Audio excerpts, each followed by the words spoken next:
Um erro com o qual você deve tomar cuidado é o de não encarar a humilhação como algo irrelevante ou como apenas um apêndice à fé, que pode ser dispensado. Não pense que uma alma não humilhada, enquanto tal, pode ser santificada. Alguns corações carnais supõem que apenas os pecadores mais atrozes precisam ser contristados e ter o coração quebrantado, mas que isto não é necessário para eles, que foram criados decente e religiosamente desde a mocidade. Mas é tão possível ser salvo sem fé e sem arrependimento, quanto sem esta humilhação especial, a qual eu já descrevi, e que é parte da sua santificação. Outro erro a ser cuidadosamente evitado é o de colocar a sua humilhação somente ou principalmente na parte emocional ou nas expressões externas dessas emoções. Eu me refiro tanto a uma dor aguda como a tristeza de coração ou ainda as lágrimas. Mas você deve se lembrar que o valor dela, como eu disse antes, está na sua reação ao julgamento e na vontade. Não é o grau de uma tristeza ou angústia de sentimentos que mostrará melhor o grau de sinceridade da sua humilhação, e muito menos as suas lágrimas ou expressões exteriores.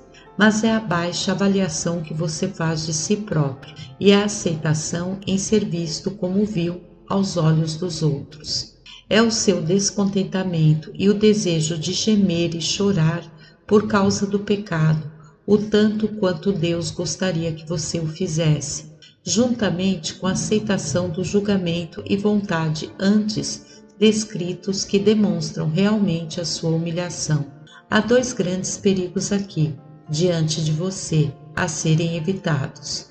Há alguns que podem ter terríveis angústias de tristeza e estão a ponto de arrancar os próprios cabelos. Sim, e até mesmo de darem um fim a si próprios, como Judas, por causa do horror da sua consciência. E isto poderia lhes parecer que eles teriam verdadeira humilhação. Mas mesmo assim não a têm. Alguns podem chorar abundantemente em um sermão, ou em uma oração, ou ao mencionar seus pecados a outros, e portanto pensar que estão realmente humilhados. Mas ainda assim podem não estar, pois se ao mesmo tempo seu coração ama o pecado e prefere apegar-se a ele do que se livrar dele, ou não tem um ódio habitual pelo pecado e um amor predominantemente muito maior a Deus, a sua humilhação nada tem a ver com a obra de salvação. Os seus sentimentos e as suas lágrimas podem até ser forçados contra a sua vontade, se você não deseja realmente odiar o pecado. Os sentimentos e as lágrimas dificilmente significariam mais do que uma graça comum.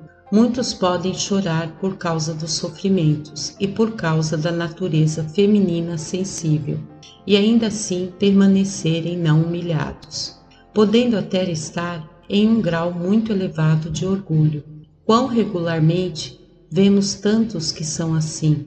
As mulheres, especialmente, podem chorar mais em um culto ou conversa do que alguém que está realmente quebrantado poderia fazê-lo em toda a sua vida, e ainda assim estarem tão longe de serem vis aos seus próprios olhos e desejarem ser vistas assim aos olhos dos outros, que elas odiarão, reprovarão e criticarão todos aqueles que as acusarem com as faltas que elas mesmas parecem se lamentar. Também ao serem acusadas de horrendos pecados, estas pessoas se desculparão e suavizarão seus pecados, fazendo deles assunto de menor importância e se apegando àqueles que tenham um alto conceito delas. É assim que o pecado reina regularmente em seus corações, manifesta-se nas suas palavras e vidas, faz com que odeiem aqueles que com fidelidade as reprovam e que vivam em contenda com qualquer um que venha a desonrá-las, apesar de todas as lágrimas que caem dos seus olhos. Assim, portanto, Não julgue pelos sentimentos ou apenas pelas lágrimas, mas pela reação aos julgamentos e pela vontade, como foi dito acima.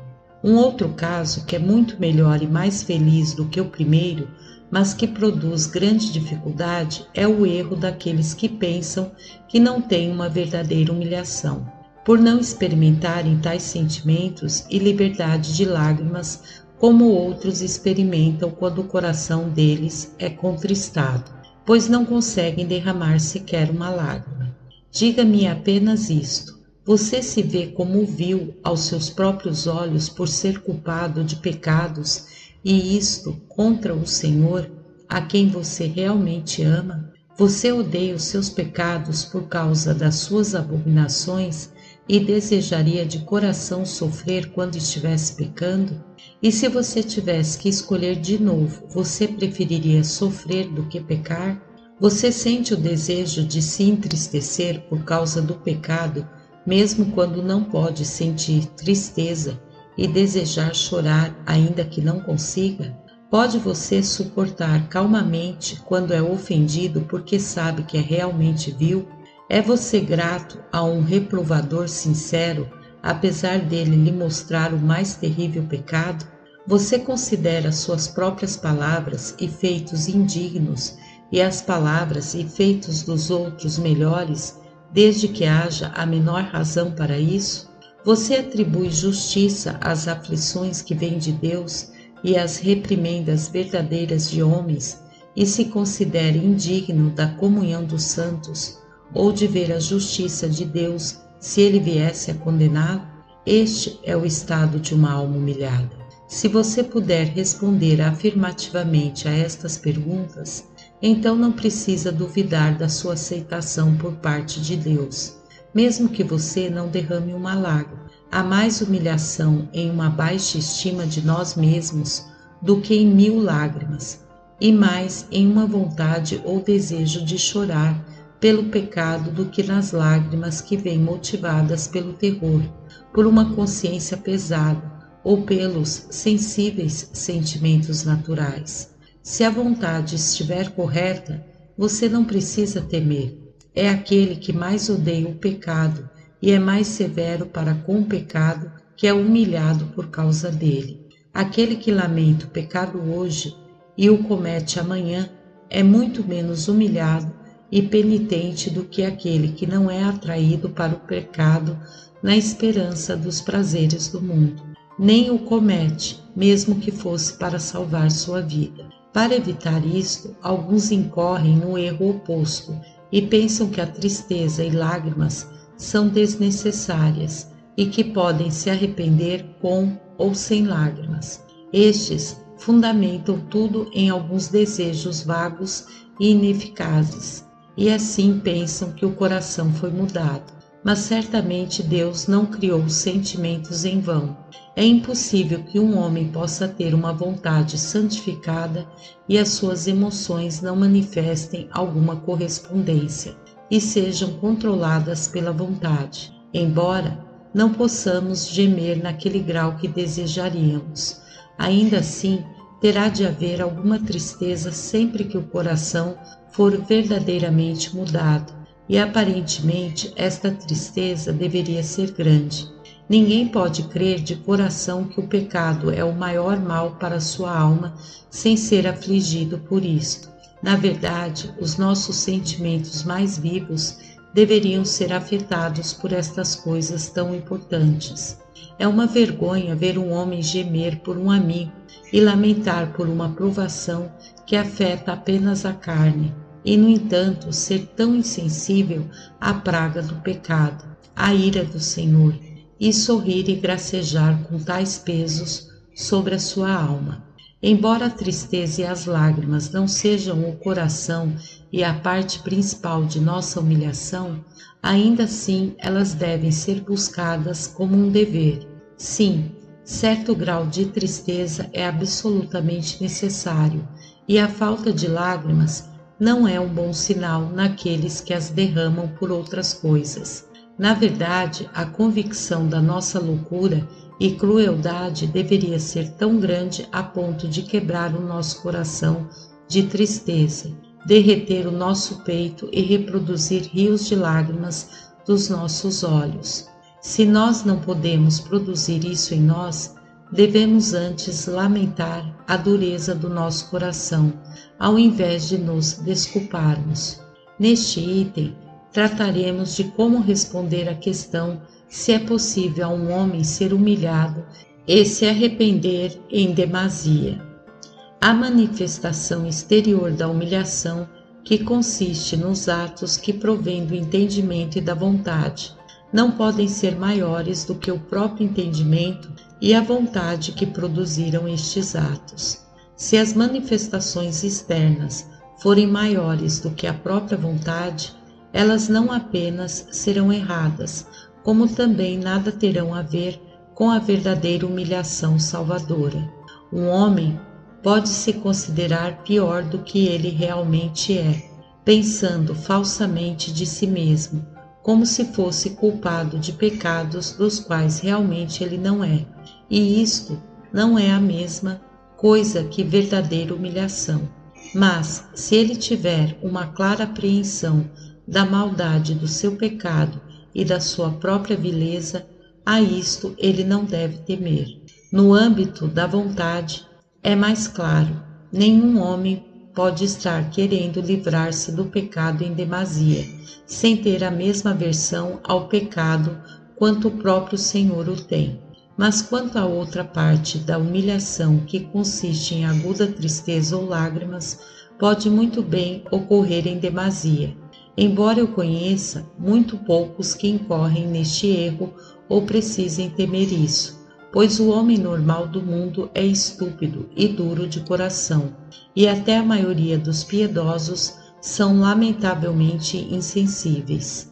Ainda assim, há alguns poucos que necessitam desse conselho, a fim de que não se agonize em grau excessivo de tristeza. Permita que o seu coração se disponha o mais possível contra o pecado, mas permita também algum limite às suas tristezas e lágrimas.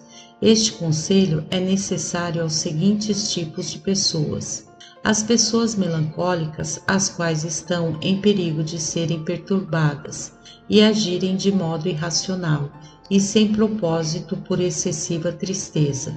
Seus pensamentos são fixos, confusos, sombrios, escuros e cheios de temores, e acabam tornando as coisas piores do que já são, sendo mais profundamente afetadas por estes sentimentos do que suas cabeças podem suportar. Este é o caso também de algumas mulheres fracas de espírito, as quais não são melancólicas, mas ainda assim por fraqueza natural de seus cérebros e por serem altamente sensíveis, não têm condições de suportar estas comoções sentimentais sérias e profundas que outros podem desejar, pois a profundidade da sua sensibilidade e a intensidade das suas paixões representam um perigo de serem lesadas pelos seus julgamentos e serem facilmente lançadas à melancolia ou algo ainda pior. Ser destituído da razão é uma das grandes calamidades corporais nesta vida, e isso seria um grande problema tanto para a própria pessoa como para os que a cercam. Trata-se de uma questão de vergonha e desonra para o Evangelho aos olhos dos ímpios, que não entendem o caso. Quando eles veem alguma tristeza excessiva e desmesurada ou alguém cair em perturbação, isto representa uma grande tentação para que fujam da religião. Evitem a tristeza que vem de Deus e todos os pensamentos sérios a respeito das coisas celestiais. Faz com que os tolos escarnecedores digam que a religião torna o homem maluco e que esta humilhação e conversão para as quais os conclamamos é o caminho para fazê-los perder o juízo. Assim sendo, por causa da tristeza dos piedosos e do endurecimento dos impiedosos, o caso se reveste de seriedade a ponto de requerer nosso maior cuidado em evitá-lo. Pergunta: mas é tão perigoso entristecer-se?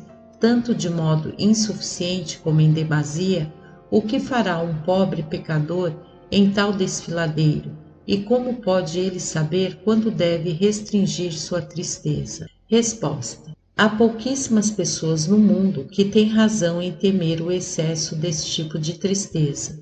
A situação geral do homem é ser insensível.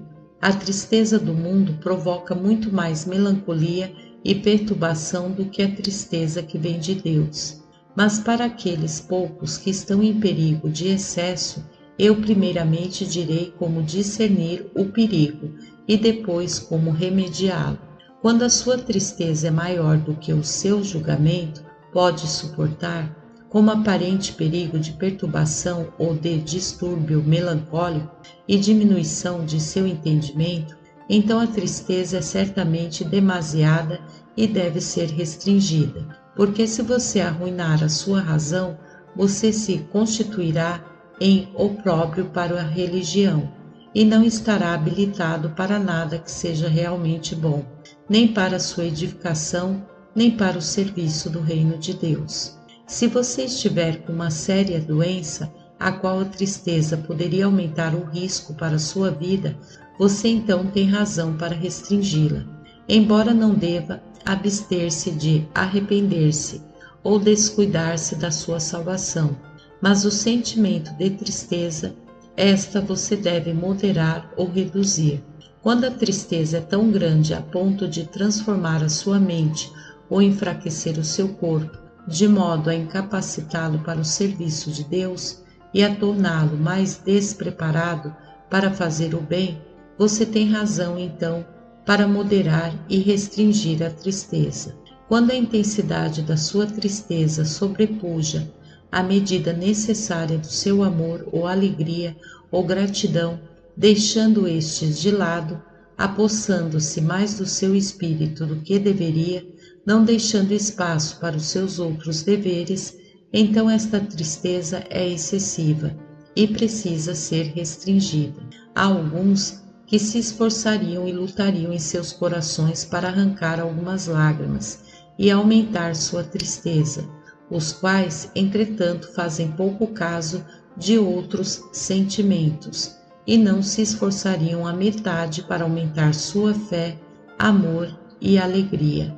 Quando o seu sofrimento, por causa da sua intensidade, o conduz à tentação ou ao desespero, ou a pensar que Deus e os seus serviços são duros demais, ou a desvalorizar sua graça e a satisfação de Cristo como se fossem deficientes e insuficientes para você, neste caso, você tem razão para moderar e restringir o sofrimento. Quando a sua tristeza é inoportuna e a vontade precisa de impulso em momentos quando você é conclamado à gratidão e à alegria, você tem então razão para moderá-la e restringi-la durante estas épocas. Não que devamos eliminar toda tristeza, seja qual for o dia de alegria ou gratidão, a menos que possamos suprimir todos os nossos pecados nos deveres daquele dia. Também não devemos suprimir todo o conforto espiritual e prazer nos dias de maior humilhação, porque assim como o nosso estado aqui é um misto de graça e pecado, assim também todos os nossos deveres religiosos devem ser um misto de alegria e tristeza. É apenas no céu que teremos alegria absoluta, assim como é apenas no inferno que há tristezas absolutas, ou pelo menos em nenhum estado de graça. Mas por enquanto, por causa disso tudo, há épocas agora quando um destes sentimentos deve ser exercido de modo mais preponderante e o outro em menor grau. Em tempos de calamidades, por exemplo, e após uma queda, nós somos tão conclamados à humilhação que o conforto deveria apenas moderar nossas tristezas, e o seu exercício deveria estar submisso nestas épocas. Assim também em épocas de especial misericórdia da parte do Senhor, nós podemos ser conclamados a exercitar nossa gratidão, louvor e alegria, tão preponderantemente que a tristeza deve nos manter humildes e ser, por assim dizer, serviçal às nossas alegrias. Quando graça e misericórdia são mais eminentes, então a alegria e o louvor deveriam ser predominantes, o que se verifica com mais frequência em uma vida cristã, que anda erguida e cuidadosamente com Deus. Quando o pecado e julgamento são mais eminentes, a tristeza deve então ser predominante, visto ser um meio necessário para uma sólida alegria. Assim sendo, normalmente um pecador que ainda está passando pela obra de conversão e é recém-chegado a Deus, de um estado de rebelião, deve estimular mais tristeza e se dar mais a gemidos e lágrimas do que posteriormente, quando for trazido à reconciliação com Deus, a andar com integridade. Pergunta: mas quando é, por outro lado, que eu posso saber que a minha humilhação é pequena demais e que deveria me esforçar para aumentá-la? Quando, aparentemente, não há os perigos acima mencionados, quais sejam de destruir seu corpo, perturbar sua mente, transformar suas faculdades, afogar as outras graças, deveres, etc. Não havendo estes perigos, você tem pouca razão de temer o excesso. Quando você não se humilhou o suficiente para levá-la a valorizar o amor de Cristo e ter estima pelo seu sangue e seus efeitos, a ter fome e sede dele e de sua justiça, e a mendigar ardentemente pelo perdão de seus pecados, então você tem razão de desejar mais humilhação. Se você não sente grande necessidade de Cristo, mas passa por ele tão desinteressadamente, como um estômago cheio passa pela comida, como se você pudesse passar muito bem sem ele, então você pode estar certo de que precisa ser mais quebrantado. Se você não é tão movido pelo amor de Deus a ponto de se desvencilhar de qualquer coisa para gozá-lo e de não considerar nada mais querido do que os céus, você necessita ficar sob convicção dos seus pecados e miséria um pouco mais, e de implorar ao Senhor que o salve do seu coração de pedra. Se você pode ouvir do amor e dos sofrimentos do seu Redentor, sem ferver de amor por ele novamente, e poder ler ou ouvir as promessas de graça sobre os dons de Cristo e sobre a vida eterna, sem nenhuma considerável alegria ou gratidão, é tempo de implorar a Deus por um coração mais humilhado. Quando há muitos altos e baixos na obra da sua conversão, e você fica às vezes num bom estado e novamente num mau estado, como se ainda estivesse resoluto quanto a se deve mudar ou não, quando você hesita diante dos termos que Cristo estabelece quanto à autonegação, à crucificação da carne e abandonar tudo pela esperança da glória, e acha estas coisas duras, e está ainda considerando se deveria submeter-se a elas ou não, ou está ainda reservando secretamente alguma coisa para você mesmo. Isso tudo certamente mostra que você ainda não foi suficientemente humilhado. Caso contrário, você não estaria agindo tão levianamente para com Deus. Ele ainda deve colocar os seus pecados diante de você e segurá-lo por um pouco sobre o fogo do inferno, e fazer soar em sua consciência tal estampido, a ponto de fazer com que você se submeta e acabe com suas dúvidas, e o ensine a não mais procrastinar com o seu Criador. O próprio Faraó ficava submisso e insubmisso a Deus, e às vezes deixava Israel ir, às vezes não, sendo necessário que Deus o humilhasse com praga sobre praga, até fazê-lo submeter-se e ficar até feliz em permitir que o povo partisse.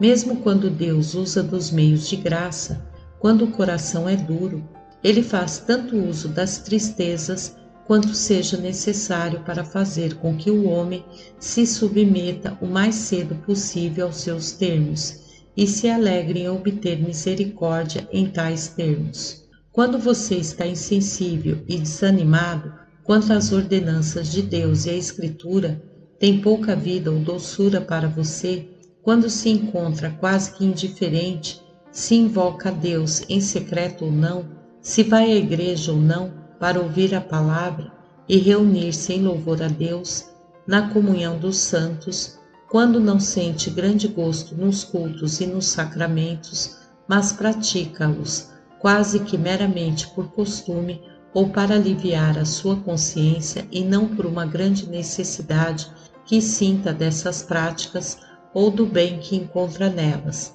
Isto mostra, por certo, que você carece de mais um pouco da vara e da espora de Deus. Seu coração ainda não foi suficientemente quebrantado, mas Deus precisa tomá-lo novamente em suas mãos. Quando você está esquecido de Deus e da vida por vir, e esquece tanto dos seus pecados como do sangue do Salvador, e coloca os seus pensamentos quase que continuamente nas vaidades e nas coisas deste mundo, como se estivesse crescendo mais nestas coisas do que na sua necessidade de Cristo.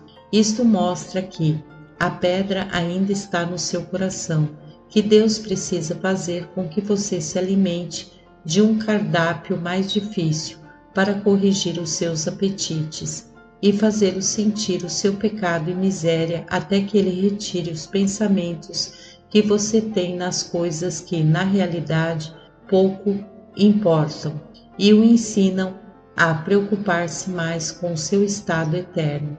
Se você começa a se esquecer do seu próprio estado e de Deus, é tempo de ser lembrado disto. Quando você começa a sentir mais doçura na criação e a ser mais lisonjeado com aplausos a honras e a sentir mais prazer na abundância e mais impaciência com a pobreza ou necessidade, ou com os erros dos homens e com as cruzes do mundo, quando você se dedica a ser bem-sucedido e está desejoso de se tornar rico e cai de amor pelo dinheiro, quando você se atira aos cuidados e negócios do mundo e fica oprimido com muitas coisas por sua própria escolha, isto mostra, na verdade, que você está perigosamente não humilhado. Se Deus tiver misericórdia de você, Ele o rebaixará e fará com que a sua riqueza se torne em amargura e absinto para você, e abaterá o seu apetite e ensinará que uma coisa é realmente necessária: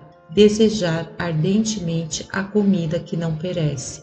Ensiná-lo-á daí em diante a escolher melhor a porção.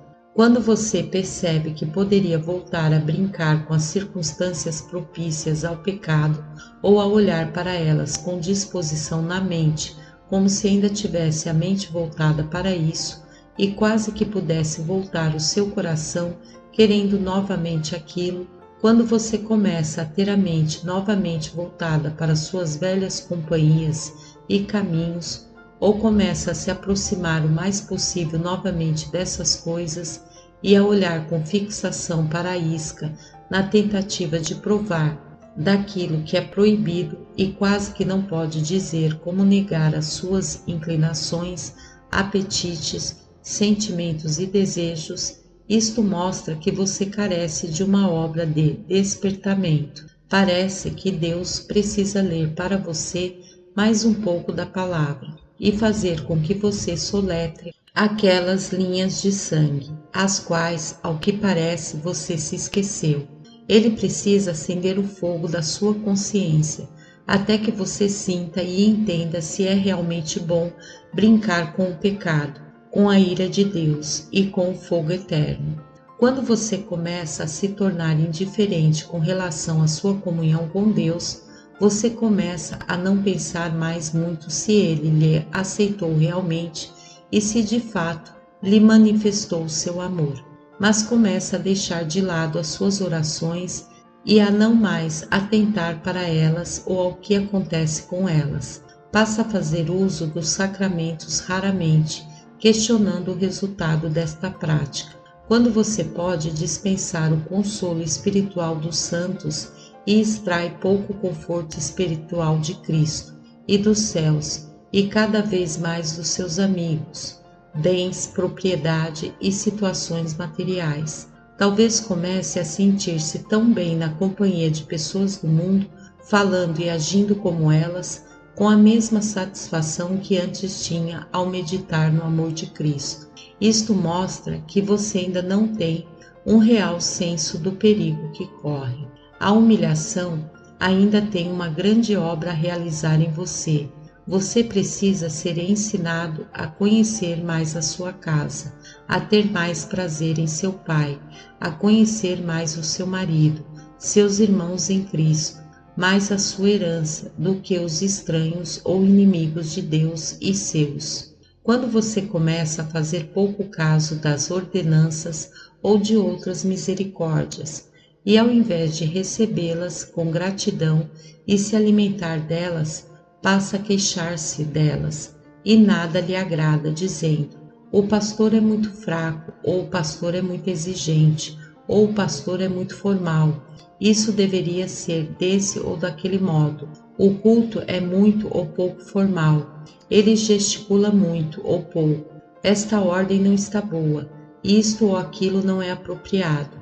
Isto tudo mostra que você carece ser humilhado e que você está mais preparado para a vara do que para o alimento. Se Deus pudesse apenas abrir a porta do seu coração e mostrar claramente a maldade e o vazio que há nele, você veria que o erro não está no pastor nem no culto, e mesmo que houvesse erro neles, o erro maior ainda seria o seu.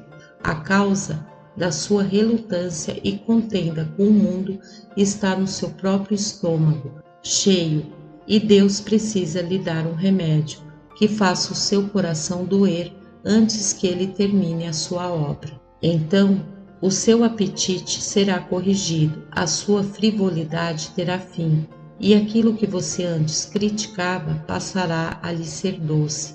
Quando você começa a tufar de orgulho e pensar muito alto de si mesmo, a ter bons conceitos sobre o seu próprio talento e desempenho, ter prazer em ser notado e visto como alguém que desponta entre os piedosos e não pode suportar ser esquecido ou ser deixado de lado. Quando você considera os talentos e desempenho dos outros inferiores em comparação com os seus, se considera tão sábio quanto seus mestres e passa a ouvi-los como se fosse juiz deles, com um espírito de julgamento e achando que poderia fazer tão bem quanto eles. Quando você começa a encontrar falta naquilo que deveria estar lhe nutrindo e não encontra nada em cada sermão a não ser defeitos e acha que não cometeria tais erros. Quando você deseja veementemente ser seu próprio mestre e se considera mais habilitado a pregar do que a aprender, a dirigir do que ser dirigido, a responder do que a perguntar, quando você pensa tão bem de si mesmo que a igreja não é mais boa nem pura o suficiente para sua companhia, embora Cristo não seja ali negado e você não seja ali induzido a pecar, quando você se torna crítico e passa a agravar mais e mais falta dos outros, diminuindo as suas virtudes, pode ver um cisco nos olhos dos outros, mas não consegue discernir as virtudes deles, a não ser que sejam altas como uma montanha, e ninguém pode passar por piedoso ao seu julgamento, a não ser os santos mais eminentes. Quando você passa a desejar veementemente as novidades na religião e se achar mais sábios do que a igreja presente e antiga, e se considera excepcional por não ser como os demais, quando você não pode ouvir nem este nem aquele pastor, embora sejam na verdade ministros de Cristo, quando você fica batendo sempre na mesma tecla, saí dentre eles e separai-vos deles, como se Cristo houvesse chamado você a sair da igreja, quando na verdade o chama a sair da companhia dos infiéis. Tudo isso indica que você necessita de mais humilhação. Você tem um inchaço que precisa ser aberto para permitir que o ar saia e ele seque, para que você não venha a se perder, para que não venha a ser abandonado por Deus e ser entregue a si mesmo. Você precisa ser trazido à humilhação novamente com um testemunho, quando Deus lhe revirar e lhe mostrar que você é um pobre, miserável, cego e nu, e que está inchado sem razão e se enchendo de si mesmo. Ele fará você parar diante daqueles que você despreza. Ele fará você se considerar indigno da comunhão com aqueles que antes você julgava indignos de você. Fará com que se considere indigno de ouvir aqueles pastores aos quais você antes virava as costas. Ele jogará por terra o seu ensino, coisas tolas, e o tornará feliz em ser ensinado de novo. Numa só palavra, por meio da conversão, ele o fará novamente como criança, ou você nunca entrará no reino dos céus. Este orgulho espiritual é uma doença lamentável e consiste em algo excessivamente triste. Para muitos, é o prelúdio de condenação e apostasia. Deus os entrega aos seus próprios conceitos e à sabedoria que eles tanto estimam, até que estes os levem à perdição. E dentre aqueles que são curados, há muitos que o são da maneira mais triste, pois é comum Deus deixá-los sozinhos até que se lancem a erros abomináveis ou caiam em algum pecado vergonhoso e escandaloso, até que se tornem objeto de escândalo e comentários entre os homens. Esta vergonha e confusão podem, entretanto, despertá-los, a fim de que venham a compreender o que foi que os tornou tão orgulhosos e a reconhecerem que não passam de simples vermes. Desse modo, eu mostrei quando é que você deve buscar uma humilhação mais profunda e quando você pode concluir que ainda não foi suficientemente humilhado. Sim, quando uma humilhação em maior grau é necessária à sua alma. Pergunta: bem, mas ainda assim, você ainda não nos disse que caminho um pobre pecador deveria tomar em tal desfiladeiro, quando não sabe se a sua humilhação, no que diz respeito à parte emocional, é insuficiente ou demasiada. Resposta: vocês mesmos podem discernir parcialmente pelo que foi dito, se tem necessidade de mais ou menos humilhação, apenas testando o coração por essas indicações. Mas, ainda assim, eu os aconselharia e persuadiria veementemente, em caso de dificuldade, a recorrerem a algum ministro capaz e fiel para uma resolução. Se você sente que a tristeza se apodera demasiadamente do seu espírito, que põe em perigo seu entendimento ou a sua saúde, especialmente se você é uma mulher sentimental ou uma pessoa melancólica, não permaneça neste estado por muito tempo, para que a demora não venha fazer aquilo que não poderá ser facilmente desfeito. Mas vá e converse sobre o seu caso e peça conselho. Esta é uma das principais funções dos pastores, que você possa tê-los à disposição para se aconselhar com eles a respeito das doenças e perigos da sua alma, assim como você faz com os médicos com relação às doenças e perigos do corpo. Desvencilhe-se de toda timidez pecaminosa e não continue a confiar em si mesmo e nas suas habilidades, mas vá àqueles aos quais Deus designou com superintendência sobre você para estas situações e conte-lhes o seu caso. Este é o modo de Deus e Ele abençoará a sua própria ordenança.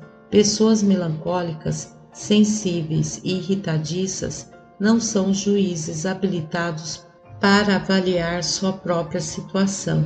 Neste caso, você deve desconfiar do seu próprio entendimento e não ser orgulhoso, nem se agarrar obstinadamente a cada capricho que vem à sua cabeça, mas ao sentir a sua fraqueza, confie-se à direção dos seus fiéis ministros, até que o seu problema seja superado e você se torne mais capaz de discernir por você mesmo. Outro erro do qual você está aqui alertado é o de pensar que a tristeza e as lágrimas são desejáveis em si mesmas. Elas são desejáveis apenas como expressão de uma disposição sincera da vontade, e quando elas ajudam a atingir o fim para o qual a humilhação é designada. Assim, aqui você poderá aprender o caminho pelo qual deve buscá-las. Você não deve colocar a ênfase da sua religião nelas, como se fôssemos chamados pelo Evangelho apenas para uma vida de tristeza, mas deve fazer da tristeza e das lágrimas servas da sua fé, amor e alegria no Espírito Santo e de outras graças, assim como o uso da agulha é apenas para abrir caminho para a linha, e então é a linha e não a agulha que faz a costura.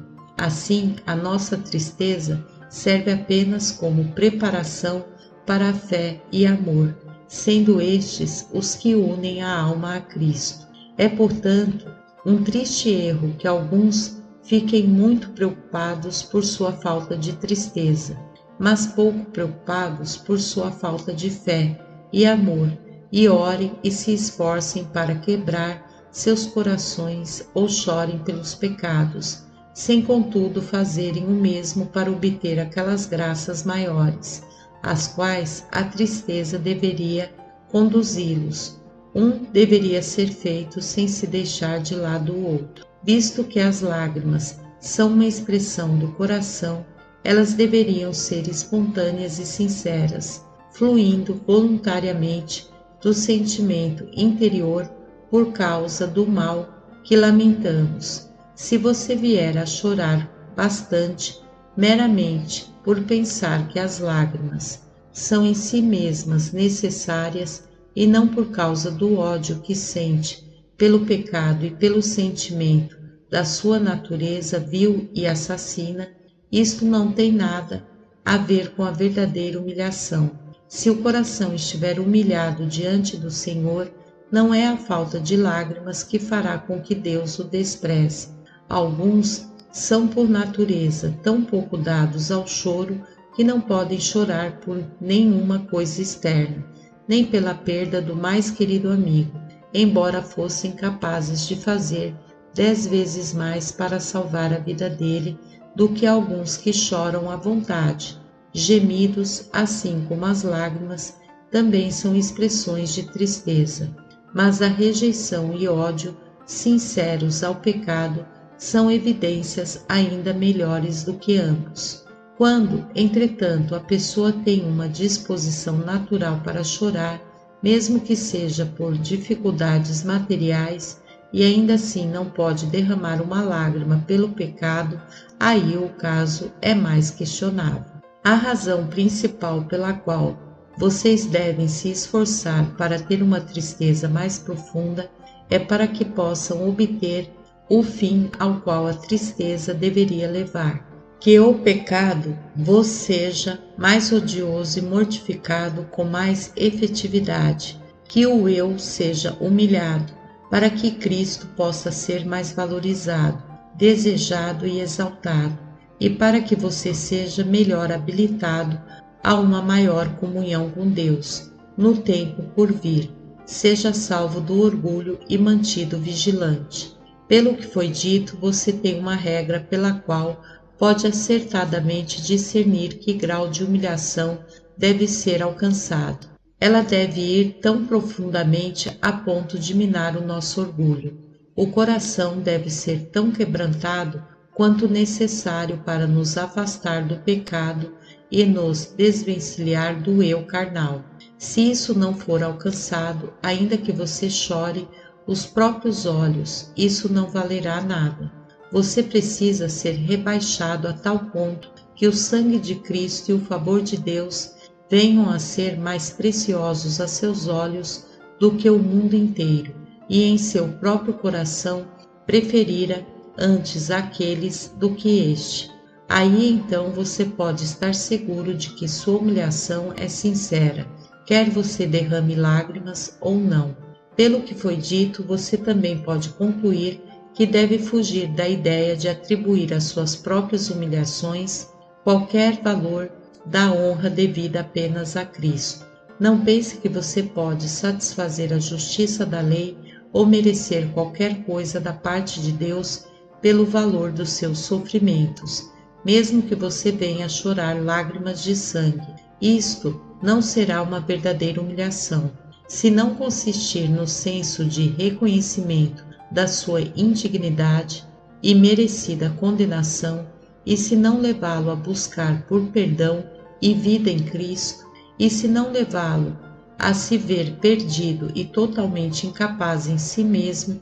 Portanto, seria clara contradição se a verdadeira humilhação viesse a ser tida como satisfação ou mérito, ou algo em que confiar ao invés de Cristo.